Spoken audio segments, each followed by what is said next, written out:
छठी हदीस भी बुखारी और मुस्लिम दोनों में है, मिशकात में 1429। इब्न अब्बास कहते हैं जब उनसे पूछा गया कि आप सल्लल्लाहु अलैहि वसल्लम के साथ आपने ईद पढ़ी है, तो उन्होंने कहा हाँ बिल्कुल पढ़ी है। आप सल्लल्लाहु अलैहि वसल्लम ईद की नमाज पढ़ाने के लिए तशरीफ लाते हैं तो सबसे पहले नमाज पढ़ाते हैं। इस सारे पुछते पे ना बुजुर्गों को लोग के जी दसो नमाज पढ़ी थे किंज पढ़ दे, एक गल विच कोई हो रहा है भाई, वो तो पता लगेगा कि क्यों पूछ रहे हैं बार बार कि जी आपने नमाज पढ़ी तो बताएं किस तरतीब से पढ़ते हो। तरतीब बदल दी थी बनु उमैया ने, इसलिए सहाबा कराम जो है ताबईन जो है वो सहाबा से पूछते थे, उनका हाँ जी हमने पढ़ी है। आप सल्लल्लाहु अलैहि वसल्लम तशरीफ लाए, आपने पहले नमाज पढ़ाई नंबर 1, फिर खुतबा दिया और कोई अजान और इकामत नहीं हुई थी। उसके बाद आप सल्लल्लाहु अलैहि वसल्लम खवातीन के पास गए, उन्हें वाज़ो नसीहत की और सदके के मुतालिक हुक्म फरमाया। और मैंने देखा कि औरतों ने अपने कानों से और गर्दन से जेवरात उतार कर हजरत बिलाल को दिए सदका के लिए। इससे ये पता चला कि औरतें, वो कहते हैं हदीस से बताएं कि औरतें कान में कोई चीज पहन सकती हैं। हदीस दाजी दीजिए, बुखारी मुस्लिम दोनों में।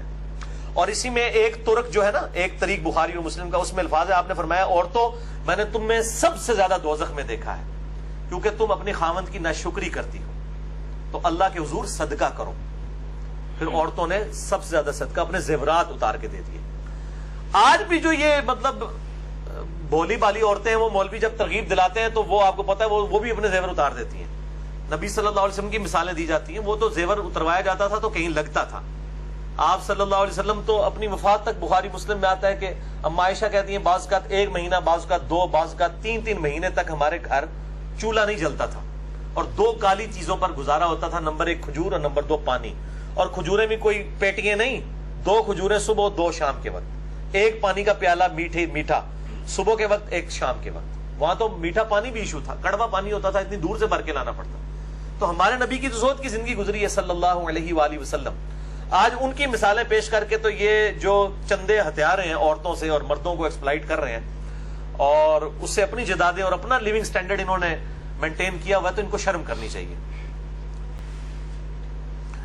तो ये इन अहादीस की रोशनी में आपको पता चल गया कि जुम्मे की तरतीब तो पता है, अहादीस की रोशनी में भी इजमाए उम्मत है कि पहले जो है वो आपने तकरीर करनी है, उसके बाद नमाज। ईद का जो है मामला इससे उलट है, पहले नमाज और उसके बाद तकरीर होगी और उसमें मिंबर भी नहीं रखा जाएगा, बगैर मिंबर के।